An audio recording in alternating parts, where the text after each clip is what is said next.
Você quer apoiar o nosso canal e nos ajudar a produzir mais conteúdo para você? É simples. Basta você acessar o link da lojinha na descrição sempre que precisar comprar algum produto. Com este simples gesto, você estará nos ajudando muito.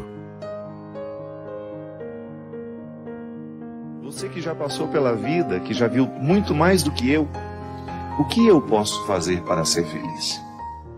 Uma pergunta muito sincera. Talvez as crianças nos façam de outro modo. Talvez elas ainda não saibam formular assim: mãe, pai, o que eu preciso para ser feliz?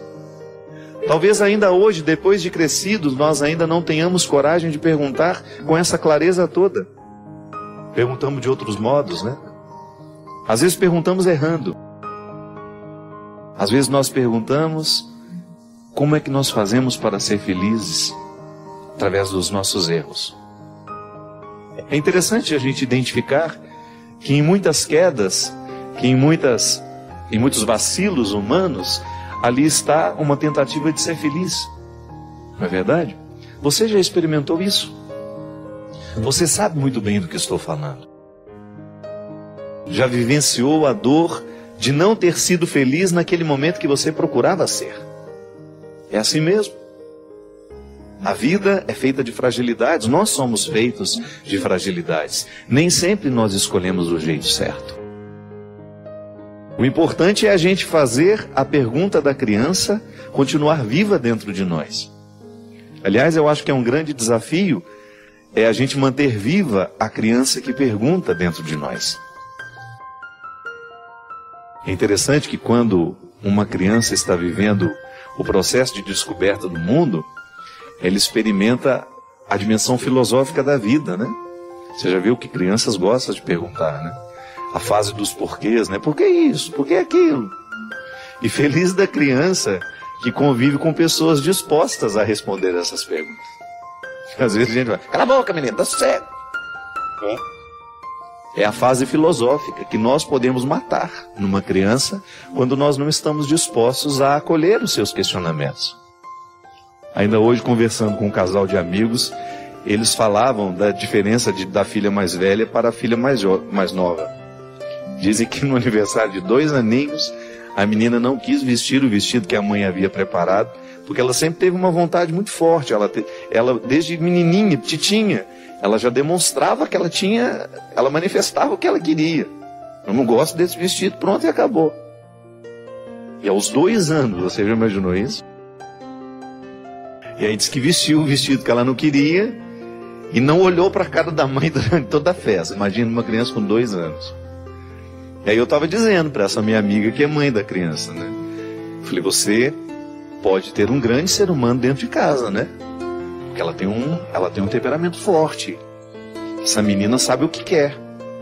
Mas aqui, gente, é tão determinante quem vai conviver com essa criança para ajudar a fortalecer essa vontade do jeito certo, né? Sem que essa vontade se transforme em arrogância, em prepotência ou até mesmo em desobediência. É muito mais difícil conviver com um filho que tem uma inteligência aguçada, que tem uma força de vontade já muito presente na sua personalidade desde muito jovem, do que com um filho que é mais submisso. Então vai dar muito mais trabalho ser pai e mãe de uma criança que já demonstra essas aptidões filosóficas e essa força de vontade, né?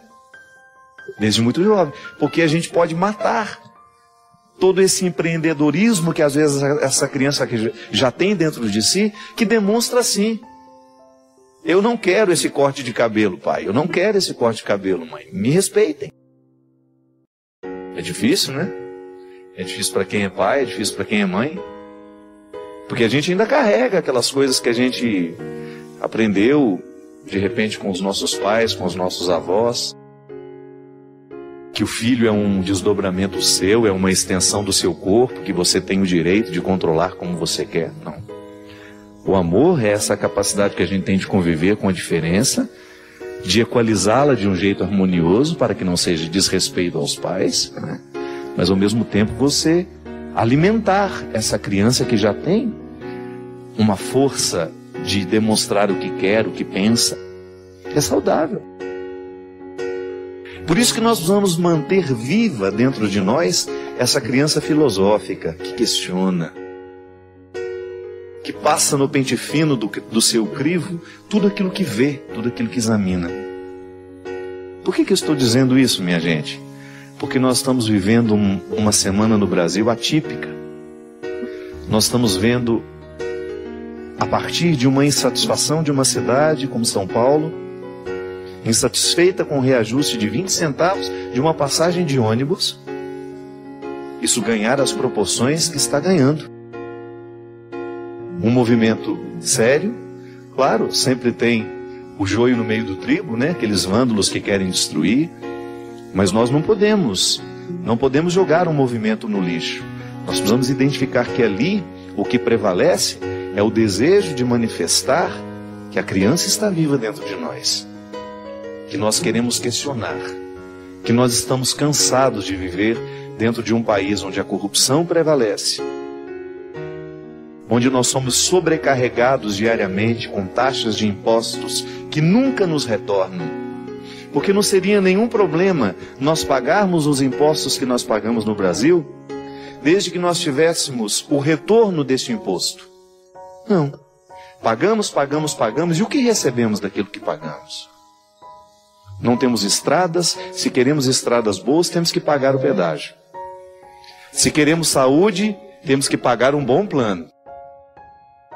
Se queremos boa educação, temos que pagar uma faculdade para os nossos filhos, ou então, na faculdade que é pública, os nossos filhos não conseguem entrar, porque não tivemos dinheiro para pagar o ensino fundamental e médio particular que pudesse qualificá-los melhor. É este país. Este país que faz lavagem de dinheiro diante dos nossos olhos o tempo todo, é este país do mensalão, onde as pessoas ficam impunes, onde os crimes prescrevem. É contra tudo isso. Os 20 centavos foram apenas uma ponta que nos demonstrou que nós estamos incomodados com as decisões que são tomadas sem a nossa participação.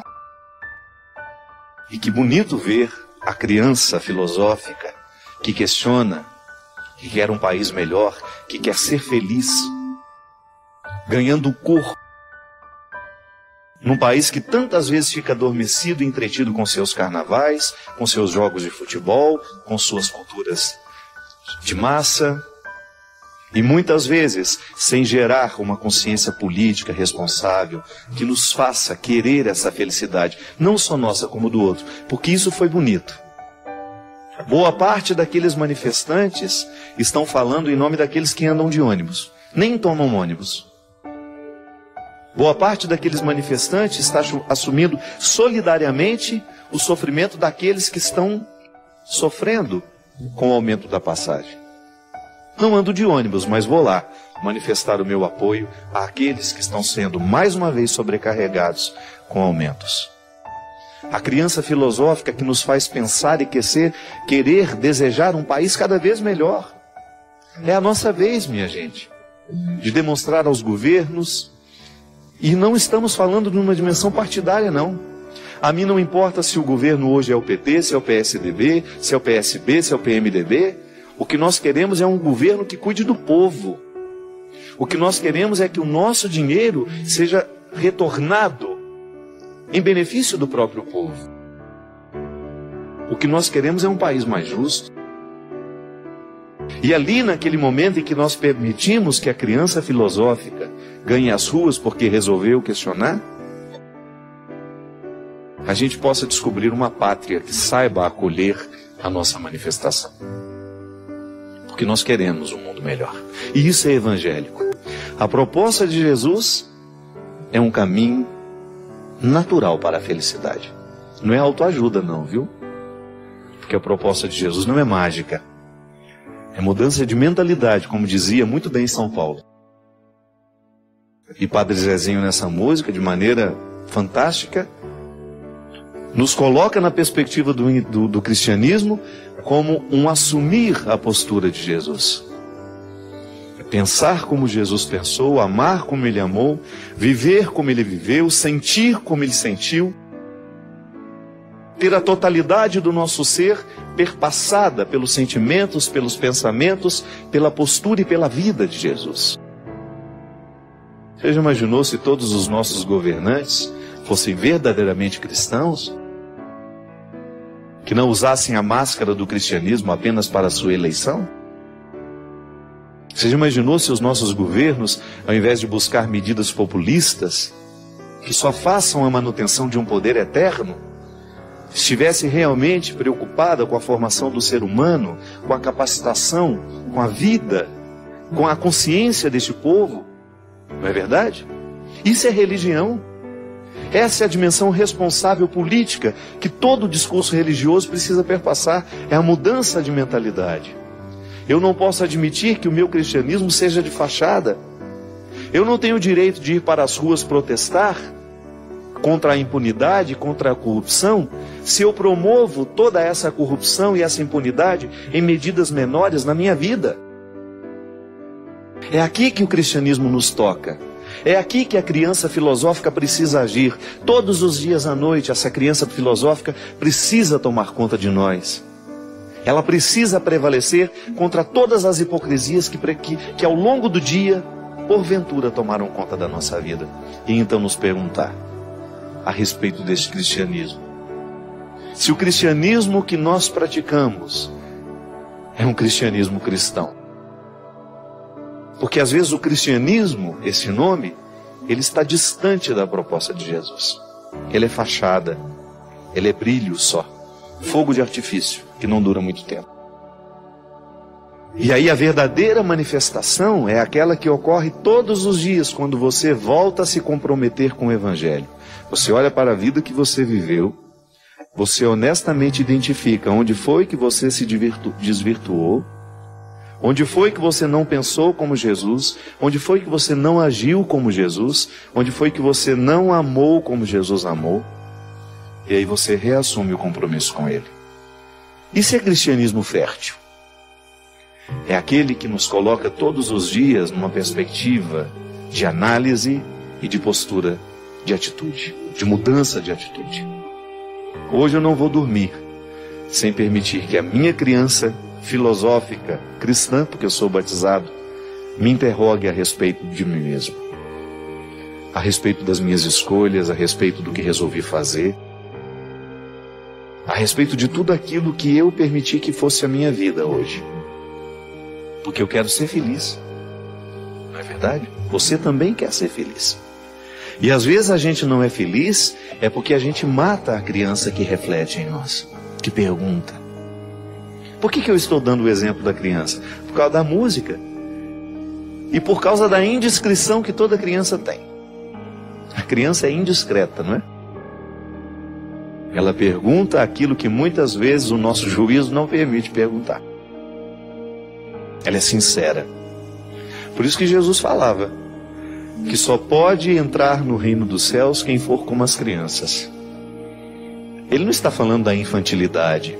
Ele não está se referindo a um jeito imprudente de viver, a um jeito infantil, imaturo, não.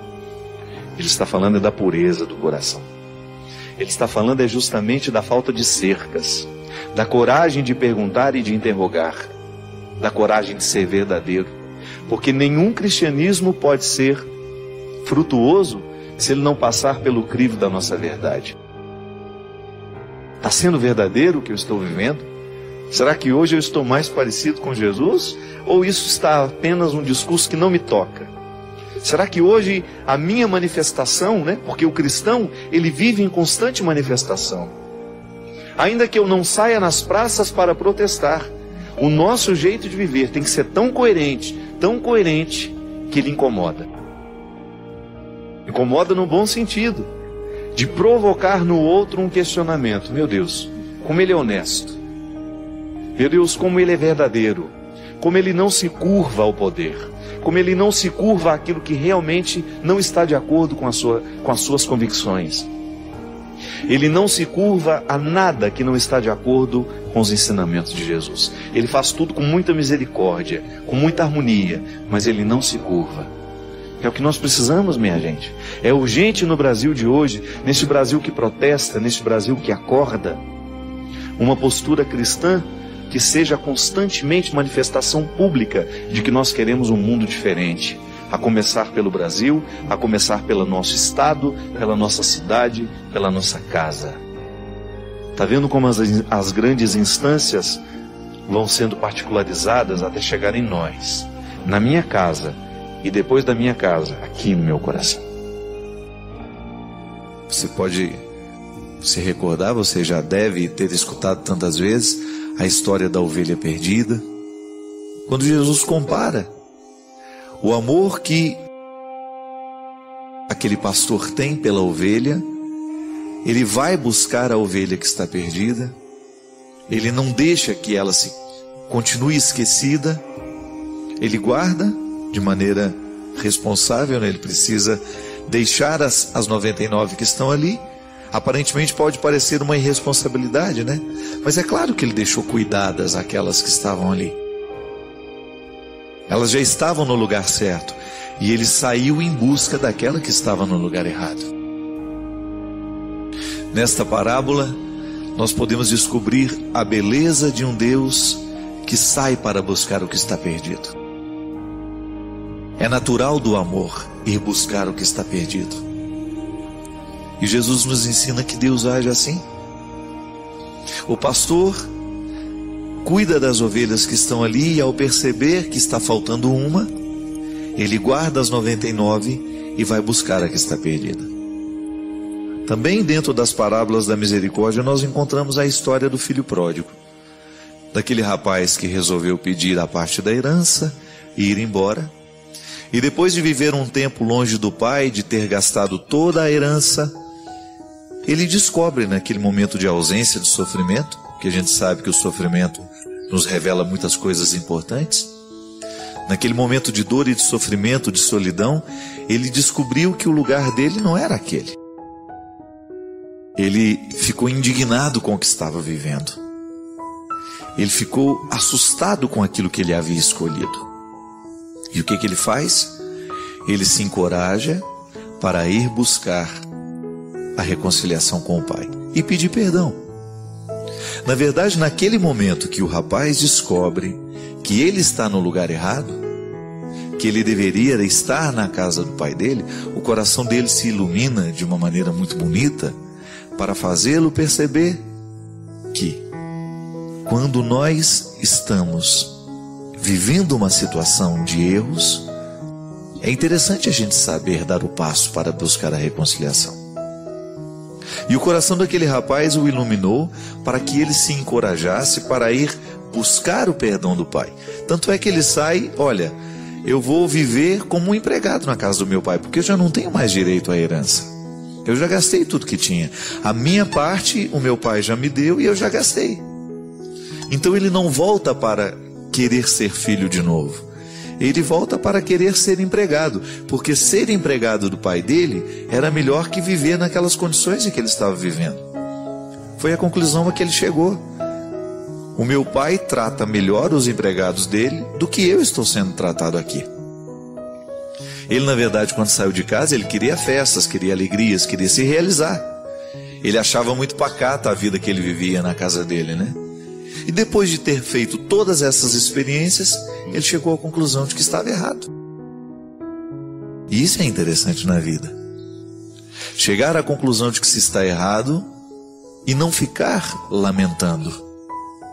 Não ficar vivendo as consequências do erro de maneira, como é que a gente poderia dizer? De maneira desastrosa, né? Viver a consequência do erro de maneira desastrosa é você não sair do erro. Mas de repente você percebe, errei, não fiz como poderia ter feito. Aí você vai buscar o acerto que você ainda tem direito. A misericórdia de Deus nos ensina isso, minha gente. Nunca é tarde para que a gente reconheça de que nós estamos no lugar errado. O pecado é o lugar errado. As escolhas infelizes que nós vamos fazendo, que vão destruindo a nossa vida, não é para isso que Deus nos projetou. Mas aí a gente precisa ter a coragem de acreditar que o Deus que nos espera está lá para nos tratar como filhos, não como empregados. E foi a grande transformação que aconteceu no coração do rapaz. Imagina ele voltando para casa, desejoso de reencontrar um lugar na fazenda do pai, mas para ser um empregado, porque ele não se sentia merecedor de ser reintegrado à família, de ser tratado como filho, porque foi ele mesmo que não quis mais. Existia uma lógica nessa história, né? É justo. Quantas vezes nós perdemos a fé em Deus porque Deus não fez o milagre como nós queríamos? Mas cuidado, às vezes o verdadeiro milagre você ainda não viu. O verdadeiro milagre não era a cura daquela pessoa. Eu sempre tenho isso em relação ao Padre Léo. Padre Léo, todos nós rezamos pela cura do Léo. Quem não rezou pela cura do Léo? Todos nós rezamos. A gente apressadamente poderia dizer, a cura do Léo não aconteceu. Não aconteceu como nós pedimos. Concorda comigo? Ele não viveu, ele não sobreviveu ao câncer. Mas e o que aconteceu no coração do Léo durante o processo da doença dele? Você não acha que a sua prece chegou aos ouvidos de Deus e que Deus curou o Léo da melhor forma como ele precisava ser curado antes de deixar esse mundo? Minha gente, é muito relativo. Viveu 20, viveu 30, viveu 50, viveu 40. Nós somos muito apegados à realidade concreta, carnal, material. O Padre Léo faz uma falta danada na evangelização do Brasil, eu concordo. Faz falta na minha vida. Quantas vezes na minha vida eu desejei isso depois da partida dele? Muitas. Mas eu não posso me apegar ao meu desejo, às minhas necessidades. O tempo que ele viveu foi o tempo que Deus precisou dele aqui. E eu fico maravilhado de pensar que a nossa oração pode não ter surtido efeito do jeito como nós queríamos que surtisse, mas surtiu de outras formas. É muita pretensão nossa achar que Deus vai fazer o que a gente determinou. A maneira mais bonita que nós temos de rezar é entregando a Deus a situação e que agora Ele cuide. Nós vamos fazer a nossa parte, nós vamos buscar o tratamento, nós vamos agilizar as nossas coisas, nós vamos dar entrada na documentação, nós vamos buscar os nossos direitos, nós vamos lutar, nós vamos fazer isso, vamos fazer aquilo. Mas vai chegar um momento em que nós vamos precisar deixar que a graça e a ação de Deus nos atinja como Ele decidiu. É muito cansativo, minha gente. Eu fico vendo isso na minha vida. Como muitas vezes é cansativo, e o processo se torna ainda mais cansativo quando eu quero ter tudo nas minhas mãos. Quando eu não sei delegar, quando eu não sei confiar naquele membro da minha equipe. Pode observar como nós muitas vezes ficamos exaustos, cansados demais, porque nós insistimos em tomar conta de tudo.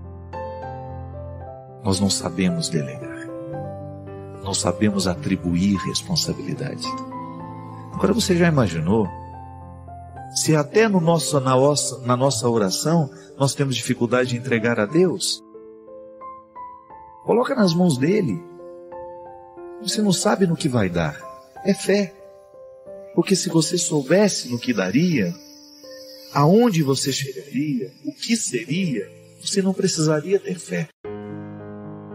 Ter fé é você colocar na mão do outro e você acreditar que ele vai fazer. Como ele vai fazer? Você precisa ter fé. Você vai confiar.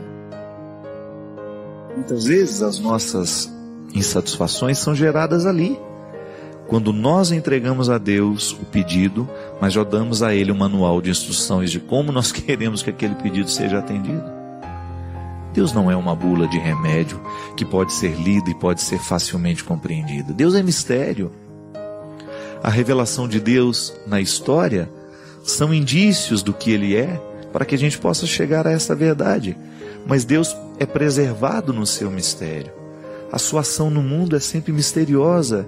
Aqui, agora, nesse momento, aí, no seu coração, alguma coisa pode estar acontecendo. Algum milagre pode estar sendo realizado agora, porque você resolveu deixar Deus agir. Pode ser que você esteja nervoso demais, preocupado demais com o que vai ser, com o que vai acontecer. Pode ser que você esteja desperdiçando muitas energias. Pode ser que você esteja rezando por uma pessoa e você esteja apavorada porque essa pessoa pode morrer a qualquer momento. Pode ser que você esteja com medo de perdê-la. Confie. Deus está do seu lado, não se sinta só nessa hora. O pior sentimento que nós podemos ter na vida é solidão, minha gente. E Deus quebra esse sofrimento, esse sentimento, cada vez que nós, de maneira madura, nos aproximamos dele, estendemos as mãos e acreditamos que ele sempre tem uma alegria para nos oferecer, um crescimento a nos proporcionar. É fé. É a oportunidade que nós temos de dar a Deus o direito de comandar a nossa vida, de nos ajudar neste processo de travessias, de andanças. Nós precisamos chegar lá.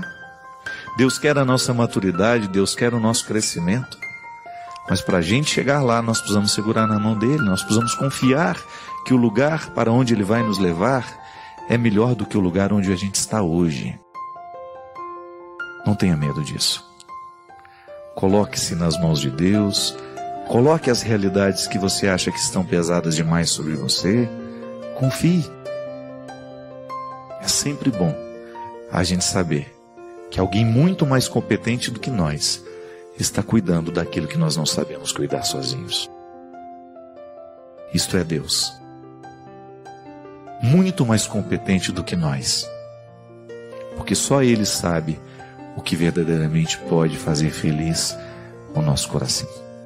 Quantas vezes nós perdemos a fé em Deus porque Deus não fez um milagre como nós queríamos?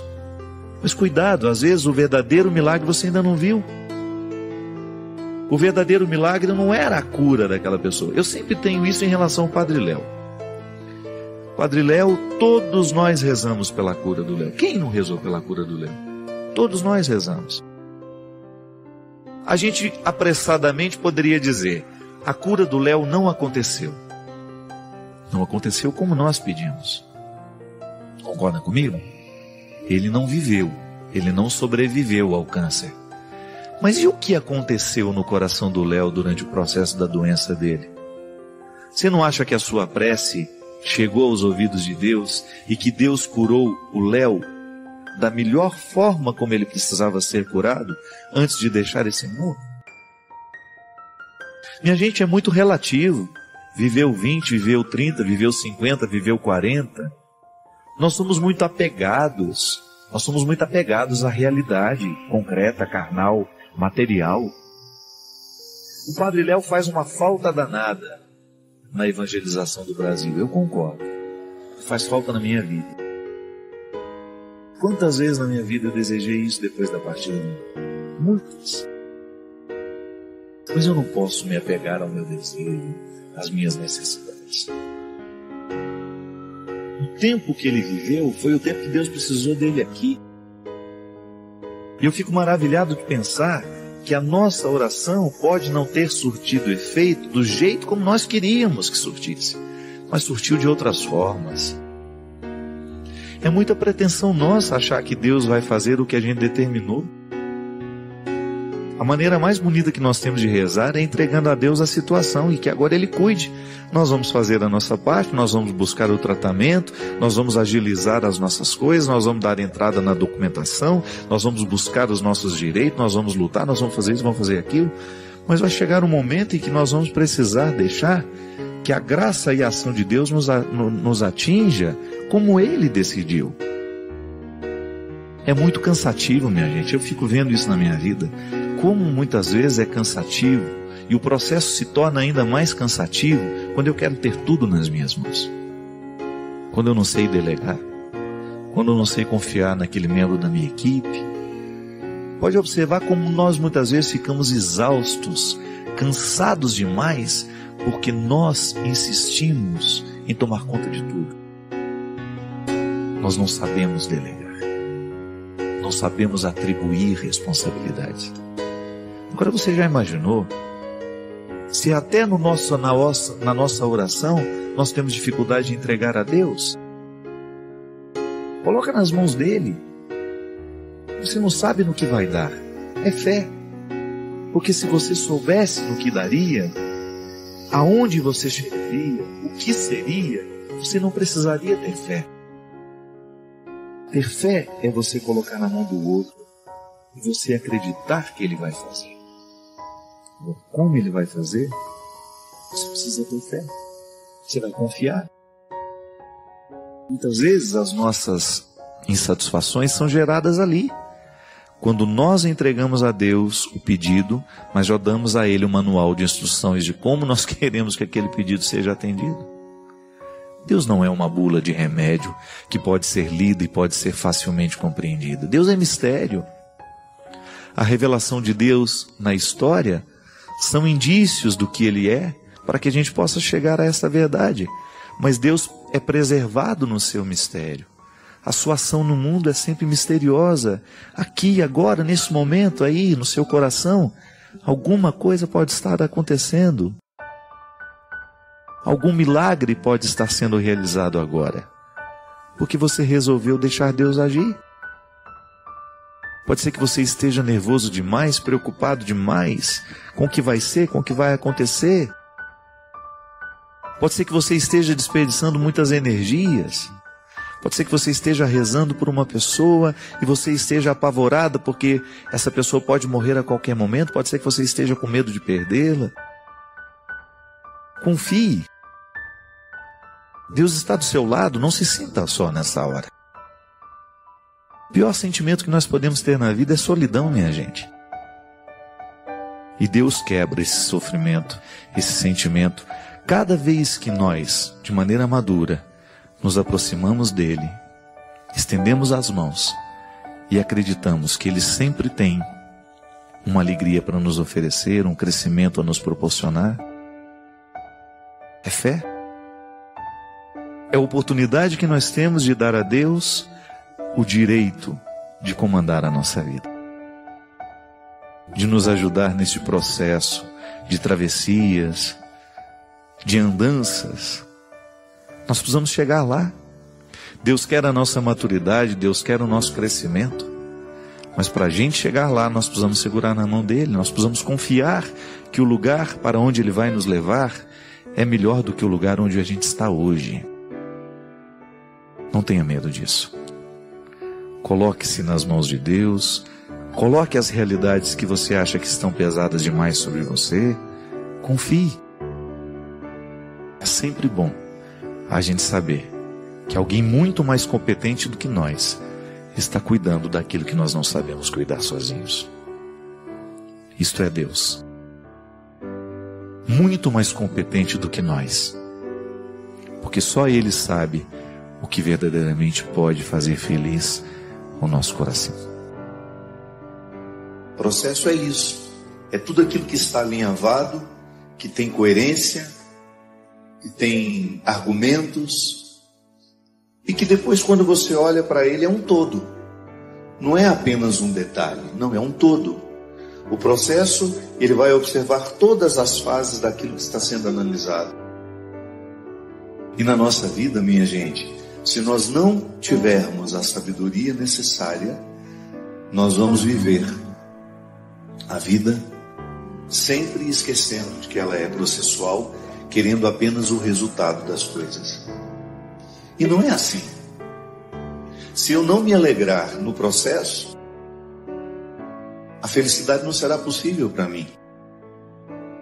Jung, que foi um grande seguidor de Freud, que depois criou uma forma muito única de ver a psique humana, ele dizia justamente que o ser humano ele fica vivo à medida em que ele é alimentado por um desejo. Se a gente não deseja, se a gente para de desejar, a gente aos poucos vai morrendo. Sim, porque para ele o desejo é um elan vital que nos mantém vivos. É aquele movimento interior que faz com que a gente tenha disposição de acordar todos os dias, de ir trabalhar, de ir viver, de fazer o que a gente precisa fazer, porque um desejo nos alimenta. Jung dizia que quando nós vivemos a satisfação do desejo, pode haver até uma certa frustração. Aí a gente vai descobrir que o melhor do desejo era construí-lo, e nem tanto a sua realização. É daí que nasce aquele ditado popular que o melhor da festa é esperar por ela. Sim, a experiência de você cultivar um desejo, e você pode chamar de outra coisa, pode falar de outra forma isso. Viktor Frankl chamava de sentido da vida. Quando você mantém vivo o sentido das coisas, da existência, daquilo que te faz ser quem você é, você começa a saborear o processo, que não é só um resultado do sentido da vida, não. O sentido da vida pode até me levar a alguns resultados, mas nem sempre eu tenho resultados daquilo que eu faço. Mas eu preciso descobrir uma satisfação ali naquilo que eu faço. É o preparar. É igual o significado da palavra esperança. A esperança não é um conceito estagnado, pronto. Não, porque eu espero, eu digo, eu estou esperando. Mas significa que enquanto eu estou esperando, eu estou construindo aquilo que eu espero. Também aí você tem uma dimensão processual. Você não está de mãos cruzadas, braços cruzados, esperando por aquilo que você quer que aconteça. É por isso que na esperança cristã é uma esperança operante. Um conceito que a gente pega de um filósofo não, teólogo, protestante inclusive, Moltmann, dizia de maneira sofisticada que a esperança cristã, ela é operante. Isto é, eu opero enquanto espero. Eu faço, eu construo aquilo que eu estou esperando. Essa é a esperança cristã em relação à eternidade. Às vezes muitas pessoas têm uma certa ansiedade, em relação à eternidade. E eu compreendo. Nós que somos ocidentais, nós temos uma dificuldade muito grande de lidar com a eternidade, porque nós ocidentais somos muito racionais. Na semana passada eu falava da monja Regina, que é uma hinduísta. E chegou um momento de algumas explicações que ela estava nos dando, e eu percebi que ela ia ficando assim, sem graça diante de nós. Aí ela parava e falava, mas isso não dá para explicar. Sim, porque embora ela seja ocidental, ela está vivendo uma religião que tem uma filosofia oriental muito baseada numa capacidade que eles têm de não precisar perguntar racionalmente sobre tudo. Eles convivem bem com a pergunta. Eles não têm tanta necessidade da resposta. E às vezes a fé parece até ingênua. Mas nós que somos ocidentais, com essa necessidade de racionalizar tudo, nós muitas vezes olhamos para a eternidade e queremos entendê-la. E às vezes eu, como padre, vivo o constrangimento de ter de falar sobre isso de forma racional, quando na verdade a eternidade não cabe nos nossos conceitos racionais. Aí a pessoa me pergunta, padre, como é que é depois que a gente morre? Primeiro, eu não morri também, não sei, estou na mesma situação que você. Aí a minha fé, eu como cristão, eu sou levado a acreditar que a eternidade será o meu encontro definitivo com Deus. Isso pode significar tanta coisa, mas não dá para racionalizar isso. Porque se eu tentar racionalizar, há pessoas que têm necessidade de imaginar o céu igual uma cidade, com ruas, com casas, onde moram os melhores, onde moram os piores. Há pessoas que têm necessidade imensa de pensar o céu como se fosse um lugar como aqui. Sim, se eu estou falando de eternidade, naturalmente eu preciso esquecer o tempo e o espaço, que são categorias humanas, terrenas. Tempo, esse que a gente olha no relógio. O espaço, essa localização, onde fica essa casa, onde fica a outra casa, onde está essa cidade. Você pega um mapa e você identifica as cidades, os países, os estados. Bem, se eu quiser compreender a eternidade a partir dos conceitos racionais e daquilo que racionalmente eu posso falar, eu vou ficar com uma visão muito mesquinha da eternidade. É por isso que Moltmann dizia que o conceito de esperança é a forma mais justa e honesta que nós temos de pensar a eternidade, a partir dele. Eu espero. Mas o que eu espero? Não sei. Será uma surpresa. Mas enquanto eu espero, eu preparo. Porque a esperança é operante. Tá, mas como é que eu preparo? Vivendo bem. É vivendo bem que nós preparamos a eternidade. Pare de ficar com essa ansiedade, de ficar querendo saber como será depois da morte. Ocupe-se da vida. É a única maneira que você tem de preparar a morte. É a maneira mais justa, mais honesta que você tem de olhar para a sua eternidade, para aquilo que lhe espera. É vivendo bem o momento presente. Por isso que nós não podemos compreender uma religião que nos faz ter desprezo pelo tempo e pelo espaço. Durante muito tempo, vigoraram algumas espiritualidades que ensinavam as pessoas a ter desprezo pelo mundo. Não faz sentido, minha gente. O mundo a que Jesus se referia, vós estáis no mundo, mas não sois do mundo, essa expressão de Jesus para os seus apóstolos não era para que eles desprezassem as coisas do mundo. Não, era para que eles soubessem que este mundo é passageiro. Essa casa é passageira. Este piano é passageiro. Este material que nós estamos usando para fazer esse programa chegar até você é passageiro. Essa televisão que você está tendo aí diante de você, por onde nós entramos, por onde nós passamos, é passageira. O dinheiro é passageiro, o sucesso é passageiro. Aí Jesus está ensinando que há uma maneira interessante de lidar com o tempo e com o espaço. Tá bom, eu tenho, mas eu não vou me apegar àquilo que tenho, porque tudo isso passa.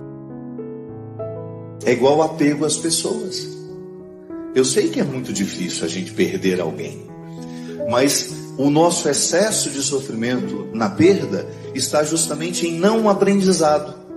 Nós não aprendemos que as pessoas também serão passageiras na nossa vida. A gente pode até saber, mas a gente não aprendeu. É igual a música. A lição nós sabemos de cor, só nos resta aprender. Sim, tem muita coisa que nós sabemos de cor, mas ainda não aprendemos.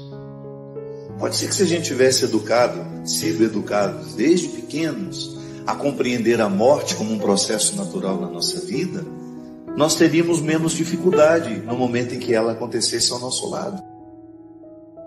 Mas às vezes a falta de espiritualidade, a falta de vida interior, nos faz a gente ficar apegados demais à matéria e às pessoas.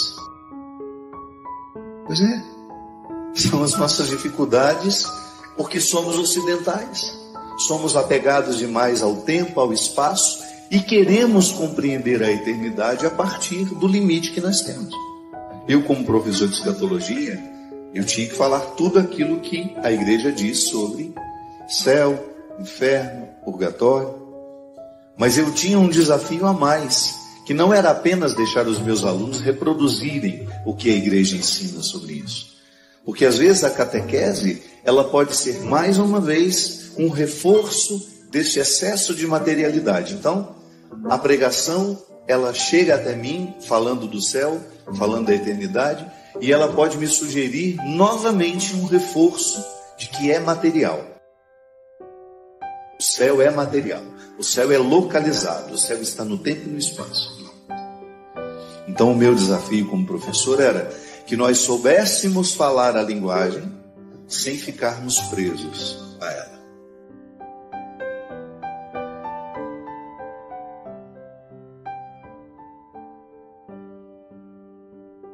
Agradeço por compartilhar este momento de reflexão.